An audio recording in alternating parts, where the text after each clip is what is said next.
নমস্কাৰ ফেসবুক লাইভলৈ আপোনালোক সকলোকে আদৰণি জনাইছো পোনপ্ৰথমে অসমবাসী ৰাইজক মই অলেখ কৃতজ্ঞতা জনাইছো সুন্দৰকৈ দুৰ্গা পূজা অনুষ্ঠিত হ'ল দুৰ্গা পূজাৰ লগে লগে মহাপুৰুষ শ্ৰীমন্ত শংকৰদেৱৰ জন্মোৎসৱো আমি উলাহ মালহেৰে সৈতে ভক্তিভাৱেৰে পালন কৰিলো লক্ষ্মী পূজাও সুন্দৰকৈ পাৰ হৈ গ'ল এক প্ৰকাৰ ক'বলৈ গ'লে এটা শান্তি উৎসাহ আৰু উদ্দীপনাৰ মাজেৰে আমি পূজাৰ বতৰ পাৰ কৰিলো এতিয়া অপেক্ষা দীপাৱলীলৈ আৰু দীপাৱলীও সুন্দৰভাৱে পাৰ হৈ যাব তাক মই নিশ্চয় আশা কৰিম যোৱাকালি কেন্দ্ৰীয় চৰকাৰে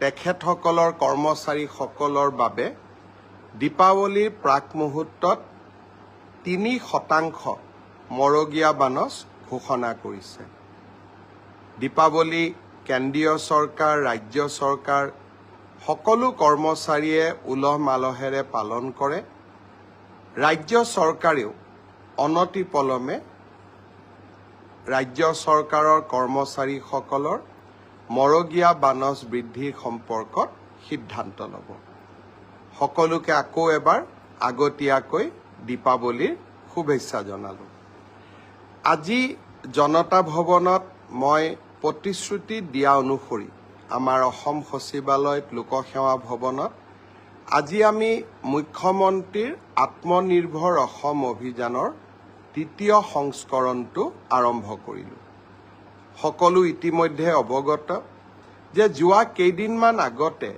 25,000 যুৱক যুৱতীক আমি 2 লাখ টকাৰ আৰ্থিক সাহায্য যাৰ জৰিয়তে তেখেতসকল স্বাৱলম্বী হ'ব তাৰ বাবে আমি নিৰ্বাচন কৰিছিলো আৰু তেখেতসকলৰ বেংক একাউণ্টলৈ প্ৰথম কিস্তিৰ ৭৫,000 টকা আমি হস্তান্তৰ কৰিছিলো আৰু সিদিনাখনে মই উল্লেখ কৰিছিলো যে এই বছৰত আমি 1 লাখ যুৱক যুৱতীক এনে আঁচনিৰ অধীনলৈ আনিব খোজো আৰু সেয়েহে অনতি পলমে অৱশিষ্ট ৭৫,000 যুৱক যুৱতীৰ আবেদনৰ বাবে যি পোৰ্টেল নিৰ্মাণ কৰা হৈছে সেই পোৰ্টেল আমি মুকলি কৰি দিম প্ৰতিশ্ৰুতি অনুসৰি আজি আমি পোৰ্টেল আনুষ্ঠানিকভাৱে মুকলি কৰিলো 28 বছৰৰ পৰা 45 বছৰৰ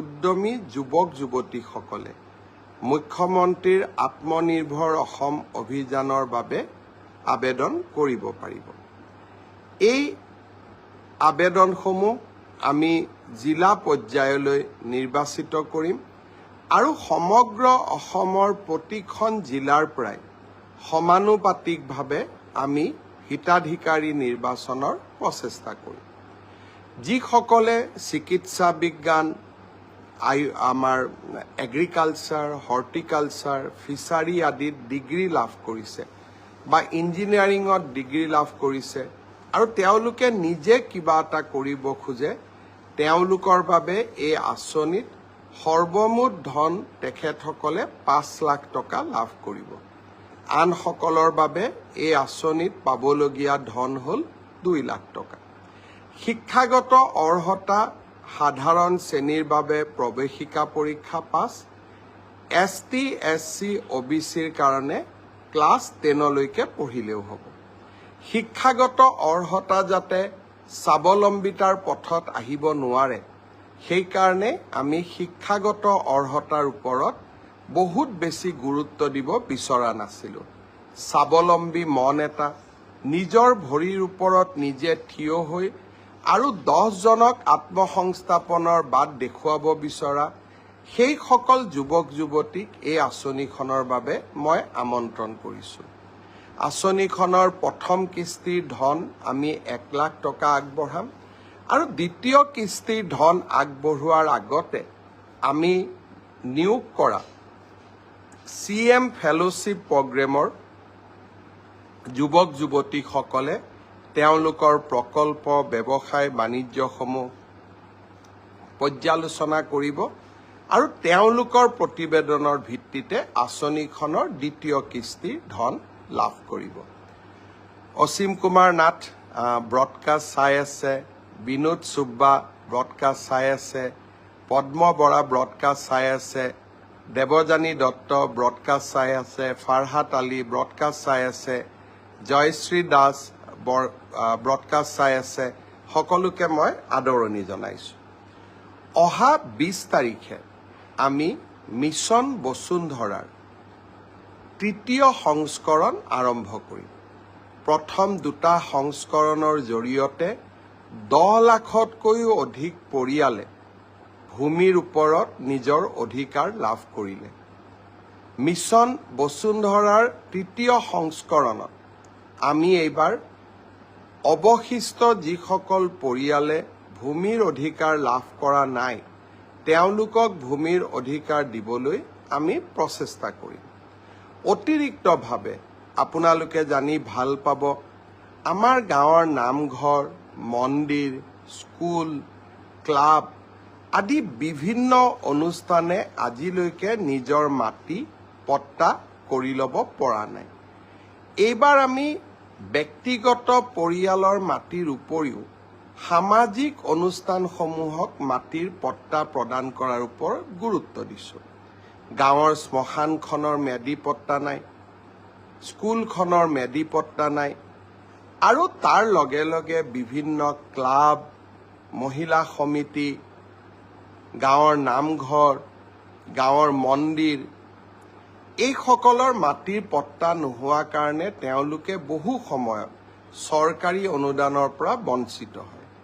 মিছন বসুন্ধৰা 3ত ভূমিহীন লোকৰ উপৰিও যিসকলৰ এনেকুৱা সামাজিক অনুষ্ঠানৰ মাটিৰ পট্টা হোৱা নাই তেওঁলোককো আমি মাটিৰ পট্টা দিবৰ বাবে চেষ্টা কৰিম।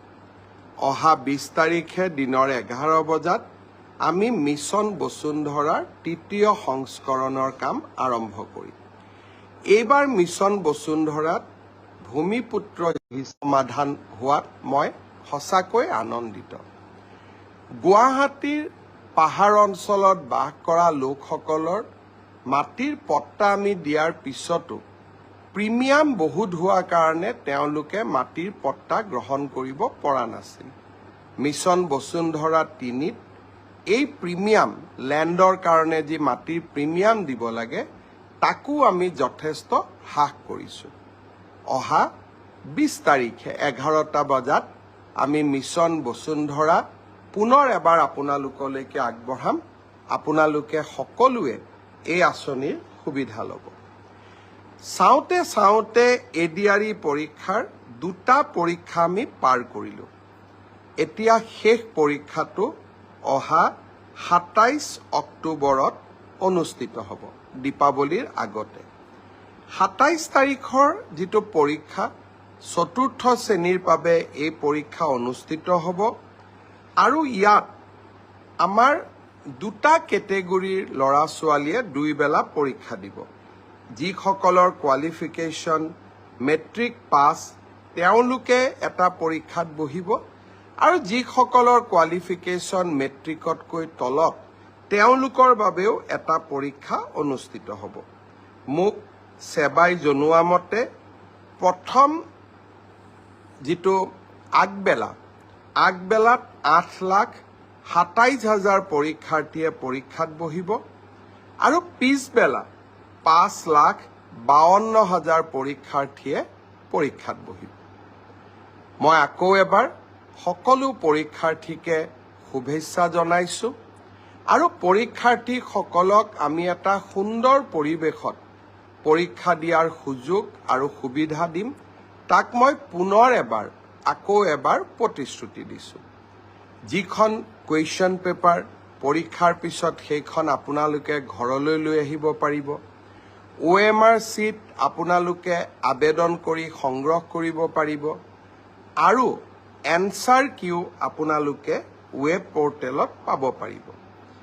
প্ৰথম 3টা পৰীক্ষাত এতিয়ালৈকে OMR চিট পেপাৰ 3ত 95,023 গৰাকী ছাত্ৰ ছাত্ৰীয়ে সংগ্ৰহ কৰিলে।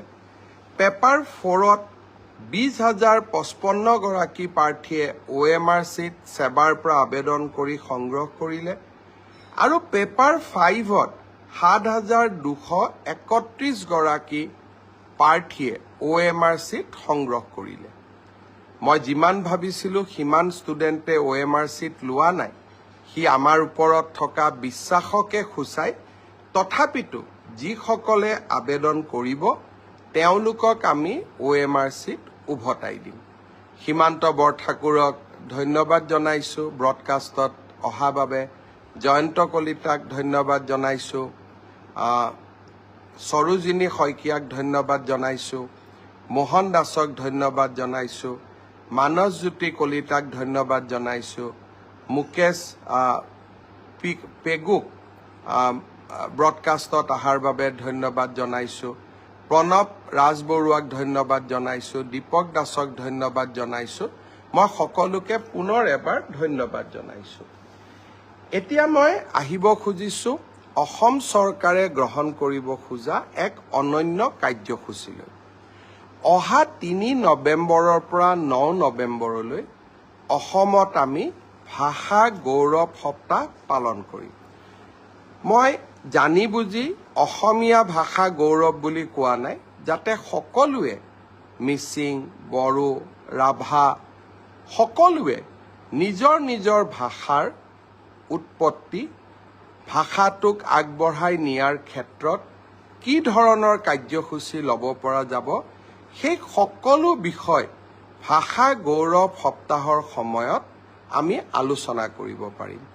ভাষাৰ ওপৰত ৰচনা প্ৰতিযোগিতা, ভাষাৰ ওপৰত চিত্ৰাংকন প্ৰতিযোগিতা, জতুৱা ঠাঁচৰ প্ৰতিযোগিতা, সাঁথৰ প্ৰতিযোগিতা, বিভিন্ন ধৰণৰ অসমৰ আমাৰ ভাষাৰ সৈতে জড়িত বিভিন্ন ধৰণৰ প্ৰতিযোগিতা এই ভাষা গৌৰৱ সপ্তাহত আমি অনুষ্ঠিত কৰিম।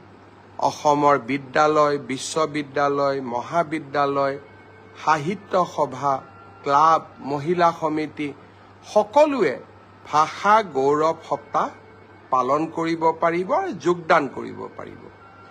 এতিয়া প্ৰশ্ন উঠিব, আমি ভাষা গৌৰৱ সপ্তাহ কিয় পালন কৰিছোঁ? আমাৰ অসমৰ চৰকাৰী ভাষা অসমীয়া আৰু সহযোগী চৰকাৰী ভাষা বড়ো, বঙালী, মণিপুৰী আৰু আমাৰ ৰাষ্ট্ৰীয় ভাষা হিন্দী আৰু ইংৰাজী ভাষাও আমি চৰকাৰী কাম কাজত ব্যৱহাৰ কৰোঁ। যোৱা 3 অক্টোবৰ তাৰিখে প্ৰধানমন্ত্ৰী নৰেন্দ্ৰ মোদী ডাঙৰীয়াই অসমীয়া ভাষাক ক্লাছিকেল ভাষাৰ মৰ্যাদা দিলে, ধ্ৰুপদী ভাষাৰ মৰ্যাদা দিলে। বঙালী আৰু মাৰাঠী ভাষাকো ধ্ৰুপদী ভাষাৰ মৰ্যাদা দিলে।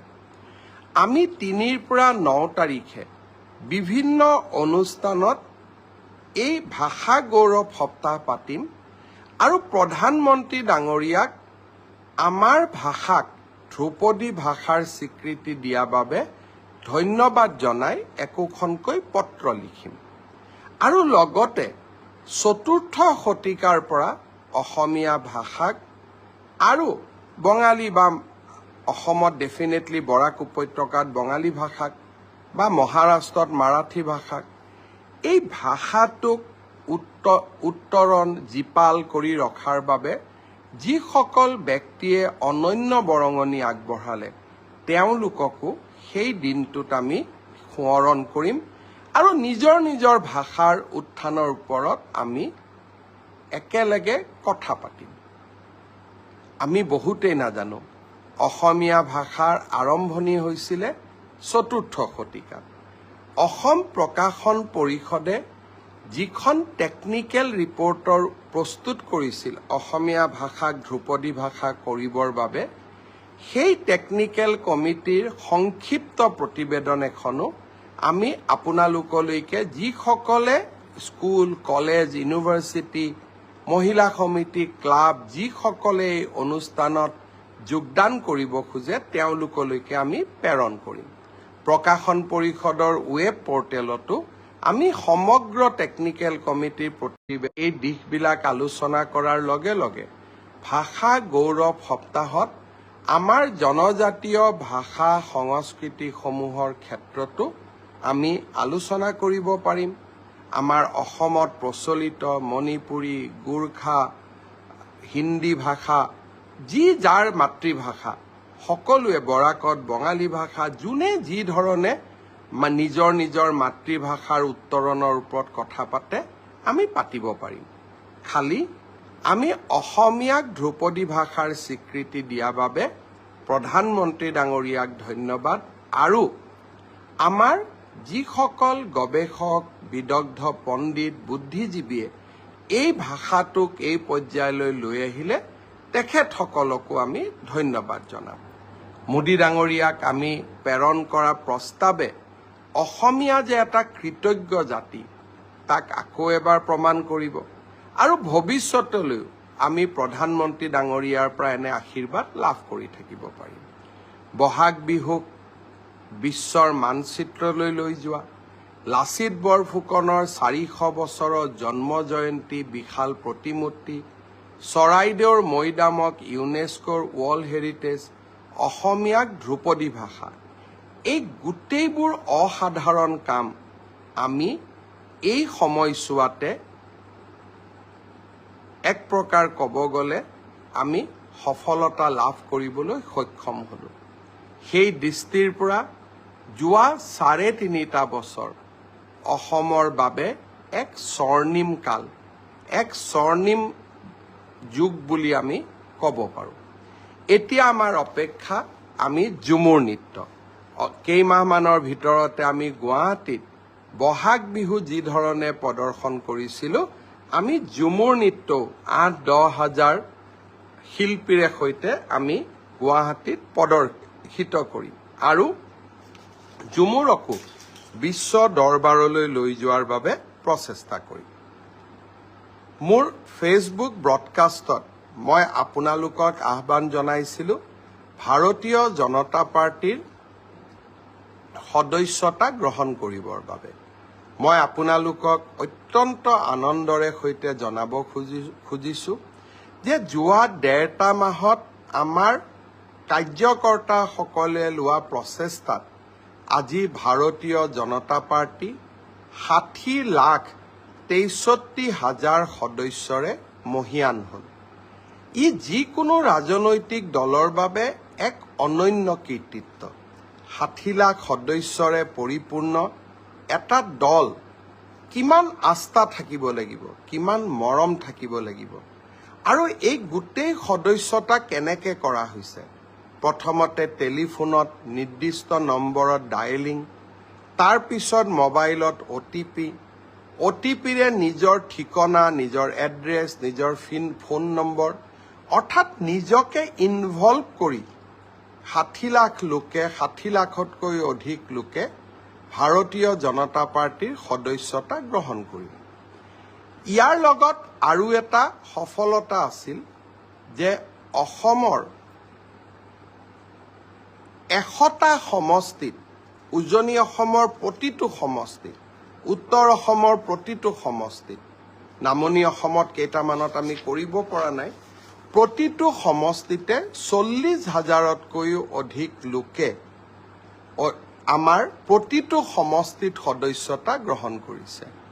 হবিব মহম্মদ চৌধুৰীয়ে ব্ৰডকাষ্ট চাই আছে, ৰাজু শৰ্মাই ব্ৰডকাষ্ট চাই আছে, ধৰ্মেন্দ্ৰ ডেকাই ব্ৰডকাষ্ট চাই আছে, বিমান শৰ্মাই ব্ৰডকাষ্ট চাই আছে, লৱ কুমাৰ শৰ্মাই ব্ৰডকাষ্ট চাই আছে, জুস্মিতা বৰুৱাই ব্ৰডকাষ্ট চাই আছে, বাবন চন্দ্ৰই ব্ৰডকাষ্ট চাই আছে, শহীদুল আলম আহমেদে ব্ৰডকাষ্ট চাই আছে, দিবাকৰ দেৱে ব্ৰডকাষ্ট চাই আছে, স্বস্তিক দত্তই ব্ৰডকাষ্ট চাই আছে, অভিজিৎ বৈদ্যই ব্ৰডকাষ্ট চাই আছে। মই সকলোকে ধন্যবাদ জনাইছোঁ।